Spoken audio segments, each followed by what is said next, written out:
major U.S. cities have problems with gangs. Okay? Now, we will look at their actions and say, well, hey, what about the lower ranking gang member who is just out, selling a couple of bags of cocaine on the corner? Well, they're still identified and are a lower level member of a gang that's conducting violence. They're conducting this violence for territory. They're conducting this violence for the right to operate within the region that they're operating in. Hence why it's called a gang. They control territory that they operate in and try to keep anybody out from that territory. It doesn't matter what level of involvement they have. They're involved with a gang that is violent, and therefore they are complicit in the violence that is backed by this gang.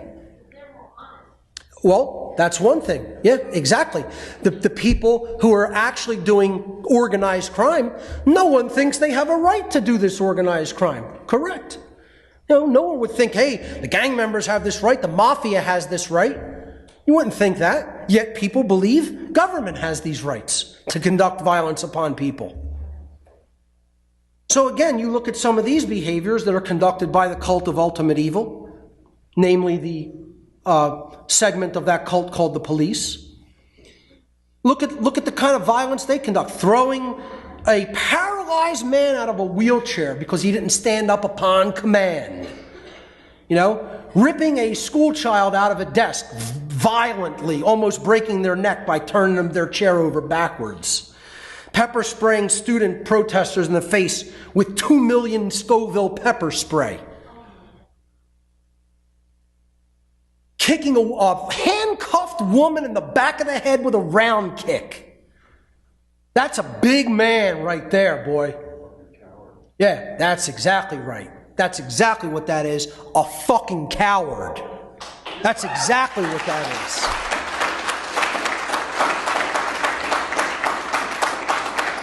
is. Let me tell you something, folks. These are the tame examples of police brutality in this country. Tame examples. Now, you look at the desk guy with the happy smile on his face. Oh, and notice the stormtrooper in front of him. He thinks that's one of the people he should be, modeling his behavior upon. Yeah. But what is that? What is that paper pusher in the cult of ultimate evil? He is a complicit gang member. That's what he is. Just like the bagman in the mob, just like the lower level gang member selling some cocaine on the corner. Doesn't matter what your level of complicity in the violence is. You're complicit in the violence. These people are destroyed at a soul level. They're husks. They are spiritually dead husks. People will say, oh, Mark, you're dehumanizing people. No, I'm trying to tell you how spiritually destroyed a human being can become. And you know what? We have to understand, not all of them are going to be able to be reached with words.